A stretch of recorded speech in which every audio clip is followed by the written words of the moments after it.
TRE 4 जो परीक्षा है उसमें ये लागू होगा। और पूर्व में माननीय मुख्यमंत्री जी ने ऑलरेडी घोषणा की है कि TRE 5 अगले साल 2026 में होगा और 2026 में TRE 5 होने के पूर्व STET की जो परीक्षा है वो होगी। इसलिए वैकेंसी जो है हम TRE 4 और TRE 5 का बांट के हम लोग जितने ओवरऑल वैकेंसी है वो दो परीक्षाओं में बांट के हम लोग रखेंगे। हाँ नहीं, TRE 4 2025 में होगा और TRE 5 जो है 2026 में होगा। तो टोटल जो वैकेंसी होगी थोड़ा इसमें होगा और थोड़ा अगला में होगा। देखिए आपका 50% ऑलरेडी आरक्षित हो गया, वो तो मूल निवासी का हो गया। 10% आपका इकोनॉमिकली वीकर सेक्शन के लिए हो गया है। क्लियर हो गया आपको? अब बच गया आपका 40% जो अनारक्षित था पहले। पिछले कैबिनेट में 35% उसका भी आरक्षण में आ गया, महिला आरक्षण मूल निवासी। तो 40 का 35 कितना हुआ?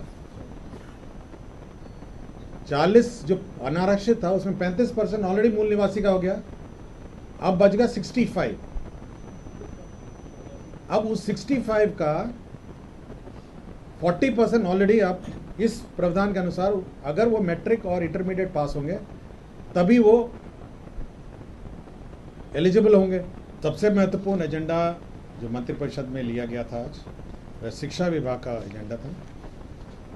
इसके अंतर्गत जो बिहार में उत्तीर्ण हुए जो मैट्रिक एंड इंटरमीडिएट उत्तीर्ण जो छात्र छात्राएं हैं उनको शिक्षा विभाग की नौकरियों में प्राथमिकता देने का निर्णय लिया गया।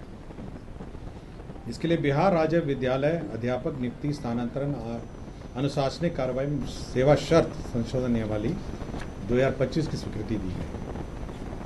इसके अंतर्गत जो प्रावधान किए गए हैं उसमें विद्यालय अध्यापक के पद पर नियुक्ति हेतु रिक्त पदों का 40% पद बिहार राज्य के अंदर अवस्थित शैक्षणिक संस्थाओं से मैट्रिक अथवा इंटरमीडिएट उत्तीर्ण अभ्यर्थियों से भरा जाएगा।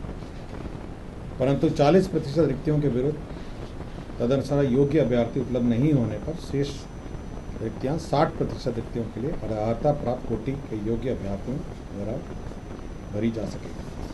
इसका तात्पर्य यह है कि जो राज्य सरकार जो बिहार राज्य विद्यालय अध्यापक नियुक्ति नियमावली में जो प्रावधान है पूर्व में 50% जो सीट ऑलरेडी हैं वो विभिन्न जाति आधारित रिजर्वेशंस के लिए आधारित रिजर्वेशन है, जिसमें केवल बिहार के मूल निवासियों को ही आरक्षण का लाभ प्राप्त होता है। तो 50% पहले 100 में 50% ऑलरेडी आरक्षित हो गए।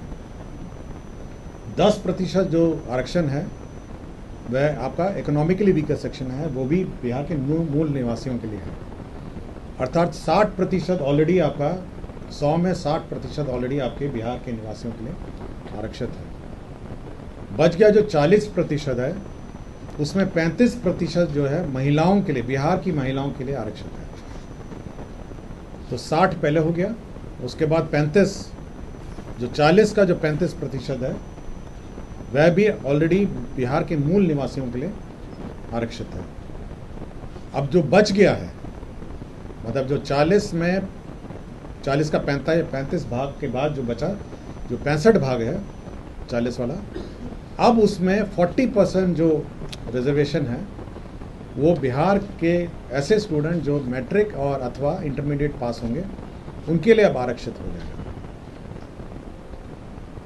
तो मोटा मोटी अगर आप देखेंगे टोटल में ऑलमोस्ट आपका 85% से भी ऊपर 85% से भी ऊपर जो आरक्षण है अब वो बिहार के मूल निवासियों के लिए आरक्षित हो गया है। कौन सा? हाँ, कैलकुलेशन आपको समझ में आ गया? देखिए आपका 50% ऑलरेडी आरक्षित हो गया, वो तो मूल निवासी का हो गया। 10% आपका इकोनॉमिकली वीकर सेक्शन के लिए हो गया है। क्लियर हो गया आपको? अब बच गया आपका 40% जो अनारक्षित था पहले। पिछले कैबिनेट में 35% उसका भी आरक्षण में आ गया, महिला आरक्षण मूल निवासी। तो 40 का 35 कितना हुआ?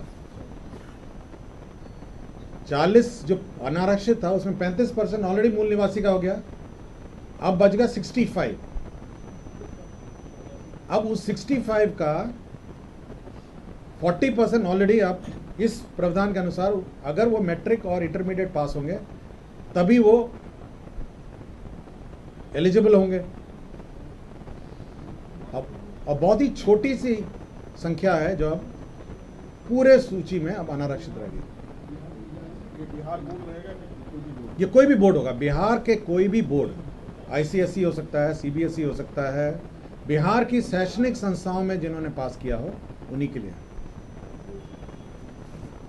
और ये 40% बिल्कुल वर्टिकल है सभी कैटेगरी में, मतलब अगर आरक्षित भी होगा, SC ST भी होगा, उसका भी 40% और 60% हो गया कि 40% वो होंगे जो यहीं से पास होंगे। हो सकता है कि मूल निवासी हैं लेकिन कहीं अन्य बाहर के बोर्ड से पास होंगे, तो वो 40-60 पूरे अक्रॉस बोर्ड है।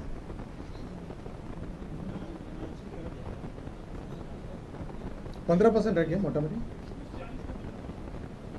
40% आपका अनारक्षित हुआ, 40% अनारक्षित में 35% ऑलरेडी महिलाओं का आरक्षण हो गया ना, और वो भी मूल निवासी वाला आरक्षण बच गया 65। अब उस 65 का 40% आपका आरक्षण हो गया।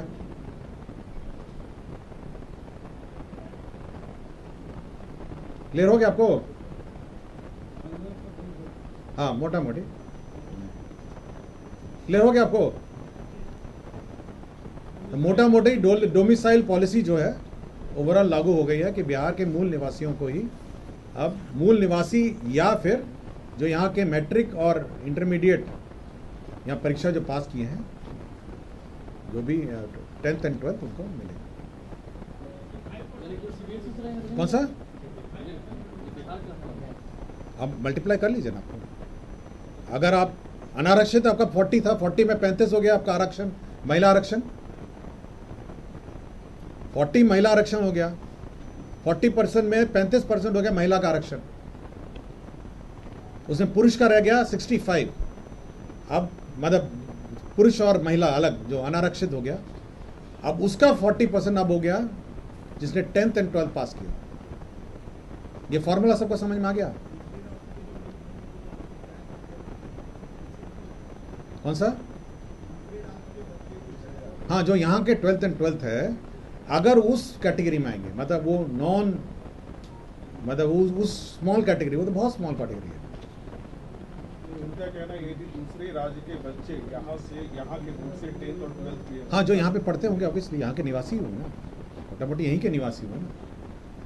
अगर उसने 10th and 12th यहीं पास किया तो इस कैटेगरी में 40% में तो आएगा ही।